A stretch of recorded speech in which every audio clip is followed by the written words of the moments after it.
Welcome, ladies and gentlemen, to the Catholic Education Foundation podcast number 5. My name is Teague Ridge. I'll be your host. We have some awesome guests as always. So I'd like to introduce our guests really quick. So first, we have Miss Claudia Coffey. Claudia is an Emmy Award-winning journalist who was recently honored at the Catholic Education Foundation's 32nd Annual Salute to Catholic School Alumni Dinner. And she serves as the host of WHAS 11's Great Day Live. And as always, we have Rich Lechleiter, president of the Catholic Education Foundation and retired chief financial officer of Kindred Healthcare. How are we doing? Hey, great. Hey. Nice to see you all. Good to see you guys. So, Rich, let's start with you. What a night. Unbelievable. The Salute Dinner event was just held at the Galt House Hotel on March 15th. Tell us how it went.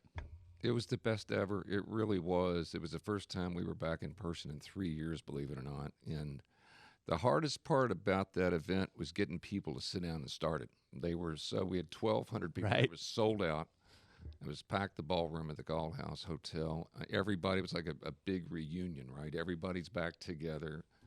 Incredibly electric room. And we, and by God's grace, we raised that night for the mission of the foundation after we pay our expenses, $1.4 million, an all-time high for our kids. So it's unbelievable. Fantastic. And people in the city don't do that. I mean, this doesn't happen like that. I mean, it's unbelievable how people come together for this type of event for this organization. It's fabulous. Yeah, it's a big Catholic reunion, sort of, for a really great cause. And our numbers, thanks to our donors, our numbers keep growing every year. Mm-hmm. We had ISCO Industries. Yep. Jimmy and Mark Kirchdorfer came to us with an idea of being a presenting sponsor, and then lo and behold, they agreed to put up $75,000 that night for this year and the next 2 years following to be the presenting sponsor. It was unbelievable. Pretty awesome. Yeah, it was. Thank God. So, Claudia, you're going to have to forgive me here. So, me interviewing you is going to feel a little silly. So, you're going to have to let me know how I do after this, terrible okay? at answering questions, too. So, I mean, again, somebody of your caliber. But anyway, it's Claudia Coffey. So, anyways, you're a very well-known news professional and a product of Catholic education. Can you tell us some more about Claudia Coffey, and that was born and raised here in Louisville? And what's your story? I was born and raised on the south side of Louisville, Preston and Indian Trail. Okay. Right? Fantastic. So, yeah, Yep. representing the south side there, Yeah. very close to the Okolona area. I'm an only child. Okay. My dad is from the Lake Cumberland area. My mom is a German immigrant. So while he served overseas, that was where he met her and fell in love. They got married, came back to Kentucky. And that was always my home, really just simple. He worked at Ford Motor Company, and I was, he always said a very bright yet shy, precocious child, Sure. curious about everything. And I just had a really great childhood, School for me at first, I went to public school for a while, and it was like I just did not do well in school initially. Right. It was a very scary experience for me. And in the 3rd grade, my dad had heard really great things about guardian angels. Okay. Tiny little school Yeah. that it no longer exists, Right. And he thought, this may be like a good idea to get her involved there. Maybe she'll come out of her shell Sure. just a little bit. And he worked a lot of overtime at Ford Motor Company. I don't think we knew about the Catholic Education Foundation, nor was it really around. Wasn't probably around. Yeah, right? probably wouldn't have Wouldn't been have around been then. great. Yeah. I would have been like the perfect candidate for something like that. And just loved it. Okay. Just immediately fell into my own and figured out, I am smart. Right. Oh, I do have a place, and I do have talents and gifts. It was just weird that all these things, like the teachers and the care that Catholic schools give you, Mm-hmm. begin to emerge, that nurturing kind of atmosphere. Fell in love with Assumption High School, went there all 4 years, loved it, loved being a Rocket. And again, the same story with just how my Catholic education at Assumption truly prepared me. Hey, I graduated from IU in 3 years because of Assumption. That's Wow. that's fabulous. Wow. All the advanced Wow. credit. Hey, My dad was happier about that. Oh, right? yeah. He's like, hey, that's your year, right? Well, Absolutely. and Rich, I'm going to get to this. We're going to blow your mind with some of her education accolades here. But Claudia, before we go there, who are some of the people that influenced you most during your Catholic school days? Oh, hands down, 2 women. Mary Lee McCoy, former president, who has left us all. And I think, I don't meet a person that doesn't say great things about Mary Lee, and how many schools had this opportunity to be blessed with her. Sure. She was my AP English teacher. And she was the first one. We took like one of those little quizzes in school, sophomore year AP class. And she's like, it's one of those that helps you figure out what you want to do with your life. And I'm like, oh, what a bunch of garbage. Here we go. And you go through and you answer questions. And mine came back, ideal profession would be a journalist. And I thought, oh, well, that sounds really interesting. How about that? Right. And she knew that I loved to write. And she wouldn't nurture my writing with, oh, you're great, you're the best. Right. It was, well, we can, how about this? And she would wield a red pen like nobody I've ever seen. So she'd push you. And she would critique, and she would say this, let's try this and this and this and this. And so she really did kind of push me. And then Elaine Salvo, another former president. Oh, yeah. Yeah. She was really great at, if there wasn't a club that you could get into, why don't we create one? Well, why don't we just create that? Well, why are we waiting for people to ask us to do things? She was a big advocate, I think, of me learning to speak up and speak out. And come out of being a shy kid, right? Exactly. So, Rich, how about you? I know this isn't necessarily on our topics here, but who's somebody that maybe influenced you during your Catholic school days? Oh, gosh, it's several. I was a St. Stephen Martyr kid. Evelyn Colbin, God rest her soul, was the best math teacher God ever made. And I needed it, by the way. Right. And well, apparently that worked out pretty well. Yeah, she did really well, and she was tough. Okay, she was tough. You crossed her, you were in big trouble. Okay, and so that sense of discipline in the classroom, she was all about it. When I got to St. X, I had so many Xaverian brothers that were so very good to me. Brother Placidus taught me in freshman English, and I didn't really know how to write very well, if that makes sense. And he actually taught me how to be a good writer. And today, from what he taught me, I've just kind of carried that forward in my career, particularly. And it's just been incredibly helpful. And again, just the brothers were great to us. I was fortunate at that time in the 70s to have a lot of brothers still in the school teaching. And just a fantastic experience. Awesome. All right, Claudia. So I've often thought about, I've been going to the salute dinner for a long time, and I've often thought, man, if I was up there giving that speech, who would I be thanking? What would I be talking about? So tell us what that was like. What does it mean to you to be honored by the foundation at the salute dinner? What did it mean to you and your family? Oh, my goodness. First of all, I was not mentally prepared for how the size of it. Of it. And I just know that when Julie took us down the escalator and we walked in and the lights hit and the kids lined up, right. I felt like I was walking into the Super Bowl. Yeah. And I turned and I said, I'm getting nervous. Like I got really, really, it is overwhelming. Yeah. It's overwhelming feeling. And talking to some of the other honorees, I think we all had the same feeling, is that we don't feel worthy enough. And I think it's maybe a gut, like we feel like, oh, I could do more. Or you immediately think of all these other people that should be here. And then you have to stop doubting yourself and think, no. We are here for a reason to tell our story at this particular time. Sure. Exactly. So I think it was just, it in stages, it began to hit me. And I'm still kind of, I think, in shock of the whole thing. And another thing that the honorees and we talked about is that afterwards you feel it's almost like this blessing has been bestowed upon you, that it's great that you got this award. Right. But now what can you do to serve? Right? Like, what can you do? Like, you feel like we all felt, it was just strange that we all kind of felt the same thing, that you feel like, God gives you gifts. And when you're given things, you need to speak up. You need to speak out. And we all felt like we wanted to do more to make sure that we were worthy of the award, which is great because you feel inspired to do more. So inspired is a great word. And one of the other words that kind of comes to mind from that evening is motivated. So people are motivated to help this cause, help our city, help kids get into Catholic education, because it does make a difference. And I think when you're at an event like that, it's evidence. And it's fun to see all the products of these Catholic education, everybody that's doing well. So speaking of one of those, your son Jack is living the Catholic school experience right now. Tell us how that's has impacted his life so far? Oh, he loves it. He's a freshman, 15 freshman at Trinity right now. Okay. And he's another one, I think we tend to forget that our kids have gone through a trying time with the pandemic.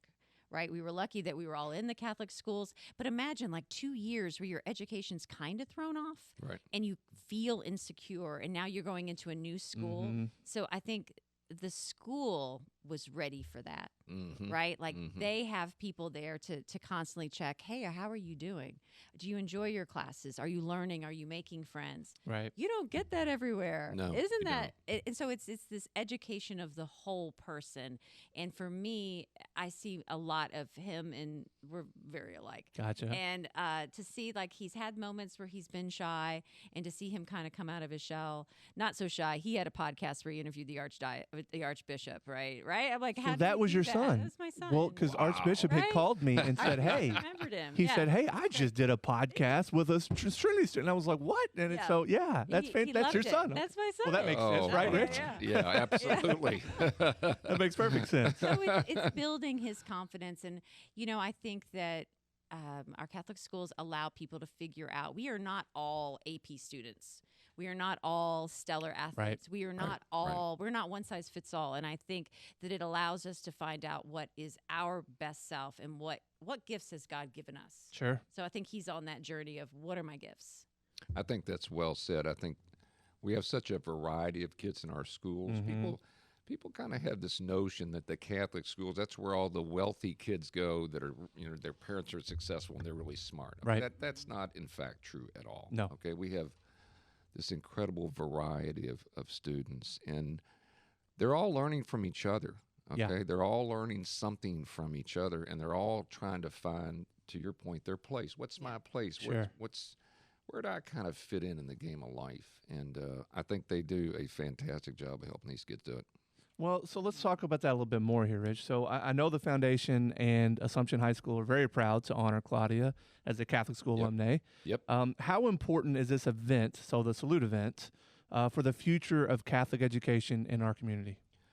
Oh, it's super. I think it's super important. I mean, there are other things important to it as well, but I think this is one of the more important things. Look, the event itself, if you kind of look at the event and say, wow, we netted $1.4 million. What does that mean? Right. And essentially, if you go through our tuition assistance award process, that supports 1,000 kids a year in Catholic elementary school. Mm-hmm. That night, 1,000 kids won Mm-hmm. in this community. And we're up to 3,400 kids last fall, Right. an all-time high that we've tried to help. And our goal, and we're very open about this, in the next 5 years, we want to grow that by 50%. So we want to be at 5,000 kids. So, Rich, it's obvious why a kid would want the opportunity to have a Catholic education. Now, I had an interesting comment to me the night of the event, and I'd like you to speak a bit about this a little bit. Why would it make sense for ISCO to put a $75,000 2-year commitment to an event like that? What makes sense for a company to support the foundation? Yeah, I thought it was really cool of Jimmy and Mark Kirchdorfer because they weren't going to sell any more pipe because they supported Exactly. the event. Exactly. That wasn't what it was about. Right. And they came to us, and Jimmy's comment to me was, look, we got a growing company here. We got a lot of employees, many of whom are homegrown, some of whom aren't.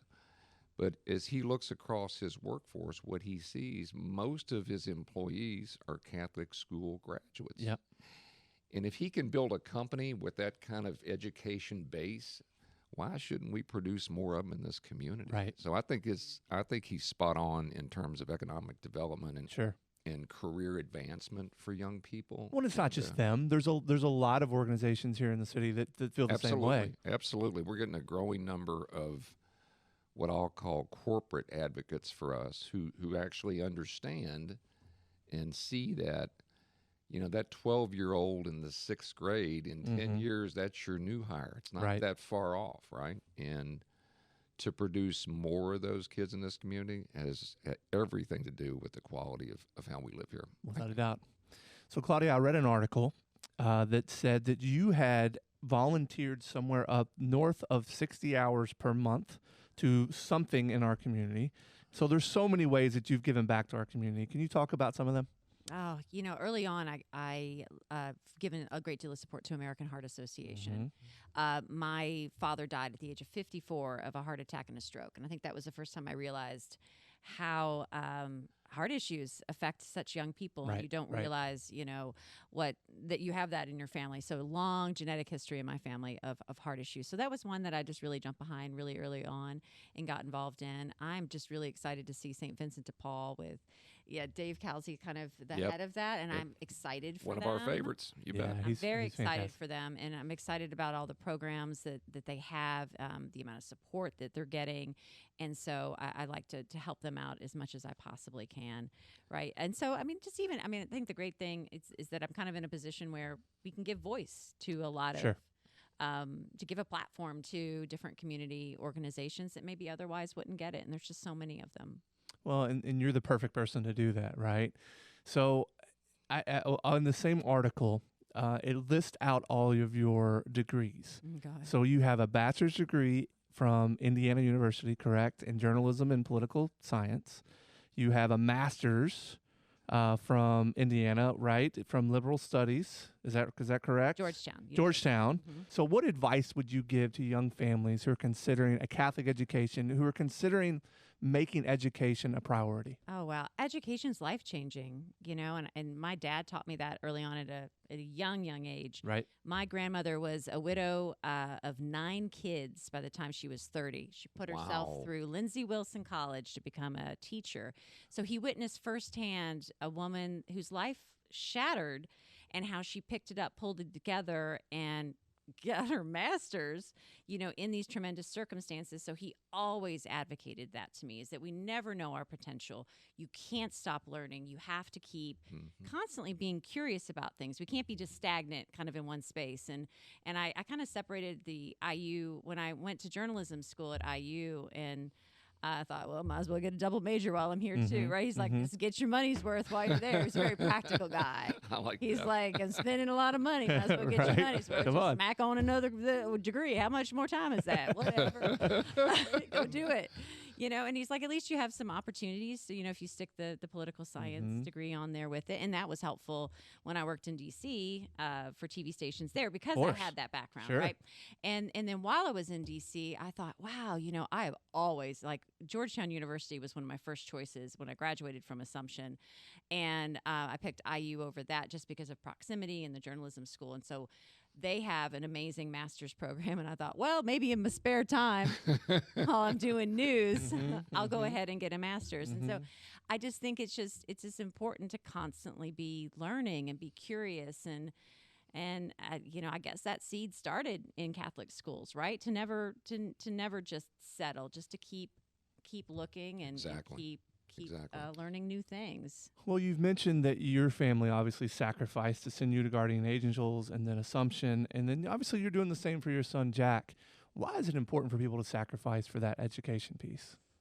You just never know what that education piece is going to kind of peak in that child's mind, right? We never know what we're going to tap into. We never know where one day that kid's eyes are going to open, and it's like, wow, I didn't know that I could do that. And I think the part of the sacrifice is saying, of course you can do it. If I can do it, if my grandmother can do it, of course I can do it. If I can get through all that time sacrificing to get the advanced degrees, of course. And I think he sees the sacrifice, and so he knows, well, wow, I can do this too. Or maybe later down the road, maybe I'll go to law school, or maybe I just think that it is a gift that as we educate our children, we just never know. He could be standing up on that stage at Catholic Education Foundation years from now, accepting that, and then feeling his call to give and to do more. Yeah, there's a sense of empowerment that goes with all of this, particularly with families that struggle more than others. Right. It creates these possibilities in young minds and hearts, and all of a sudden, and we got plenty of stories about that with our kids. We do. About how they blossom, how they take off, and how they kind of surprise themselves to be something that they never thought they really could be. That was a good. Right? They do surprise themselves. That's what I was looking for. That yeah, one. Yeah, it's amazing. Well, and they become more motivated too, because so Jonathan comes to mind of the family we just highlighted at the salute dinner. He was talking about, he takes TARC to school. and obviously he goes to St. X, and there's affluent people there. But I tell you, he goes in and he knows he's working hard because of the sacrifice his parents are making. And it means more to him because he knows that he's got to make something of this, and he wants to make something of it. It's just, it makes you want to support the foundation because you see the good that it's doing for all these kids. It really is.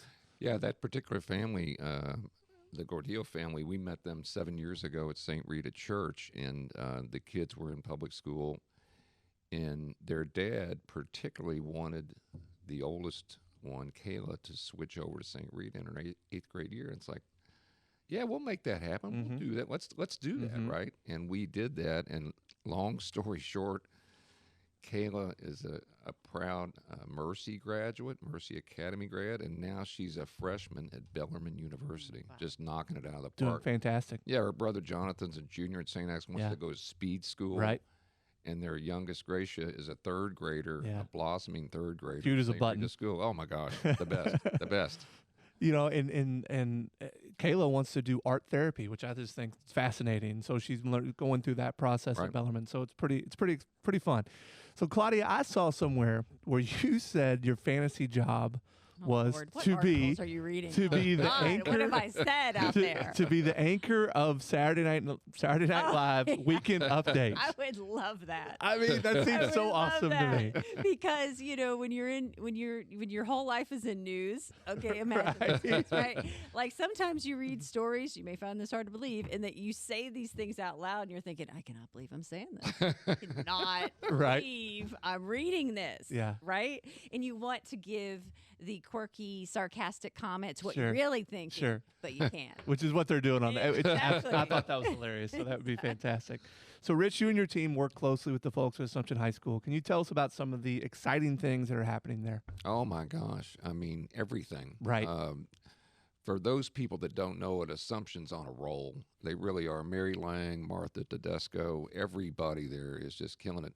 They just completed this huge capital campaign. I think it was over $8 million. They expanded the school on Tyler Lane, which looks fantastic. They built this beautiful new chapel there that's second to none. And the experience at Assumption is the best. And I give Mary a ton of credit. I think she's been here 6 years. I give her a ton of credit for really just raising up Assumption High School to a level that I don't think anybody's ever seen. And it's just going to keep going. And tremendous momentum there. And there's 850 girls in that school every day. Okay, it's I think it's the largest girls Catholic high school in the state. Yeah. And the product that they're turning out is awesome. Well, it's pretty exciting to see what they're doing there because they've turned it around in a lot of areas. Their marketing's fantastic, and it really is exciting to see what they're doing at Assumption. And obviously they've got some pretty outstanding alumni out there as well, right, Claudia? Oh, I loved it. We know one of them. Yeah, we know one. And for Mary Lang to complete a capital project of that size and magnitude in the middle of a pandemic. Is what is for me just. I'm in awe of how she was able to do that. Yeah, she's one of the best I've seen, and again, the Assumption brand is going through the roof. It really is. I'm proud of them. Yeah, it's fantastic. Claudia, thank you for being here. This was so much fun. Rich, take a quick moment. Let's thank everybody that was at the salute dinner. Yeah, look, and I particularly want to give a big shout out to all of our Catholic school teachers who we honored that night for their great work during the pandemic. They're the best, and to all our donors that made this thing happen. That's the reason we can say to our young families, the answer is yes. Thank you guys so much. Thank you.